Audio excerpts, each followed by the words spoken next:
शुरू अल्लाह का नाम लेकर जो बड़ा मेहरबान निहायत रहम वाला है।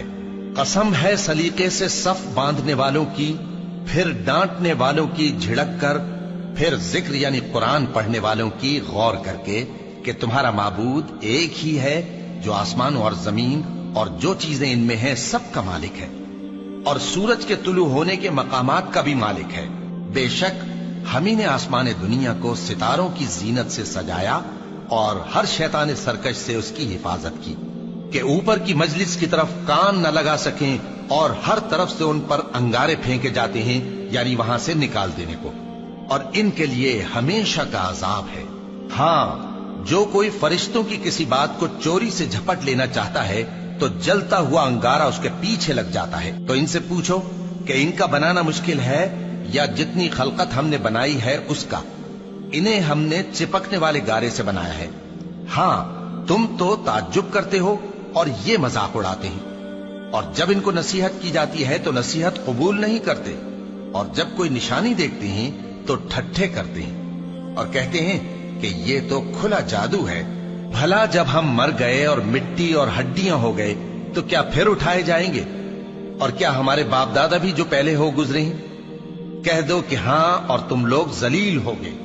बस वो तो एक जोर की आवाज होगी और ये उसी वक्त देखने लगेंगे और कहेंगे हाय कमबख्ती हमारी, यही जजा का दिन है। कहा जाएगा कि हाँ, वही फैसले का दिन जिसको तुम झूठ समझते थे। फरिश्तों को हुक्म होगा जो लोग जुल्म करते थे उनको और उनके हम जिन्सों को और जिनको वो पूजा करते थे सबको जमा कर लो, यानी जिनको अल्लाह के सिवा पूजा करते थे, फिर उनको जहन्नम के रास्ते पर चला दो और उनको ठहराए रखो कि उनसे कुछ पूछना है। तुमको क्या हुआ कि एक दूसरे की मदद नहीं करते?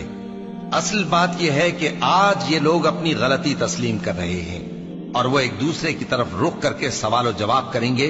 पैरोकार अपने पेशवाओं से कहेंगे कि तुम ही हमारे पास दाईं तरफ से आते थे। वो कहेंगे नहीं, बल्कि तुम ही ईमान लाने वाले न थे और हमारा तुम पर कुछ जोर न था, बल्कि तुम ही सरकश लोग थे। सो हमारे बारे में हमारे परवरदिगार की बात पूरी हो गई कि अब हम अजाब के मजे चखेंगे। सो हमने तुमको भी गुमराह किया कि हम खुद भी तो गुमराह थे। बस वो उस रोज अजाब में एक दूसरे के शरीक होंगे। हम गुनाहगारों के साथ ऐसा ही किया करते हैं।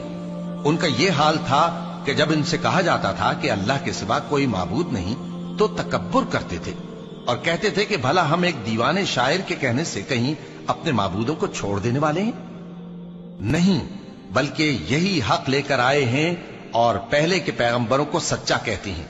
बेशक तुम तकलीफ देने वाले अजाब का मजा चखने वाले हो और तुमको बदला वैसा ही मिलेगा जैसे तुम काम करते थे। मगर जो अल्लाह के चुने हुए बंदे हैं यही लोग हैं जिनके लिए रोजी मुकर्रर है, यानी मेवे, और उनका एजाज व इकराम किया जाएगा। नेमत के बागों में एक दूसरे के सामने तख्तों पर बैठे होंगे। शराब लतीफ के जाम का उनमें दौर चल रहा होगा जो रंग की सफेद और पीने वालों के लिए सरासर लज्जत होगी। न उससे दर्द सर हो और न वो उससे बहकें। और उनके पास हूरें होंगी जो निगाहें नीची रखती होंगी और आंखें बड़ी बड़ी, गोया वो गर्दो गुबार से महफूज अंडे हों। फिर वो एक दूसरे की तरफ रुख करके सवाल जवाब करेंगे। एक कहने वाला उनमें से कहेगा कि मेरा एक साथी था जो कहता था कि भला तुम भी ऐसी बातों की तस्दीक करने वालों में हो? भला जब हम मर गए और मिट्टी और हड्डियां हो गए तो क्या हमको बदला मिलेगा? अल्लाह कहेगा कि भला तुम उसे झांक कर देखना चाहते हो? फिर वो झांकेगा तो उसको बीच दोजख में देखेगा।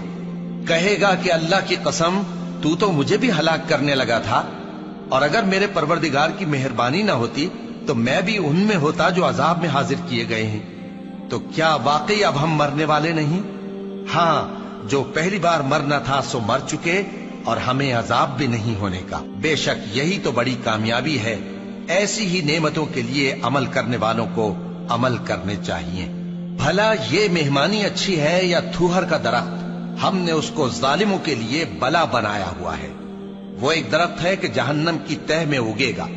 उसके खोशे ऐसे होंगे जैसे शैतानों के सर। सो वो उसी में से खाएंगे और उसी से पेट भरेंगे। फिर उस खाने के साथ ان کو کھولتا ہوا پانی ملا کر دیا جائے گا، پھر ان کو دوزخ کی طرف لوٹایا جائے گا۔ انہوں نے اپنے باپ دادا کو گمراہی پایا تھا، سو وہ انہی کے پیچھے دوڑے چلے جاتے تھے، اور ان سے پیشتر بہت سے پہلے لوگ بھی گمراہ ہو گئے تھے، اور ہم نے ان میں خبردار کرنے والے بھیجے، سو دیکھ لو جن کو خبردار کیا گیا تھا ان کا انجام کیسا ہوا۔ ہاں، اللہ کے چنے ہوئے بندوں کا انجام بہت اچھا ہوتا ہے۔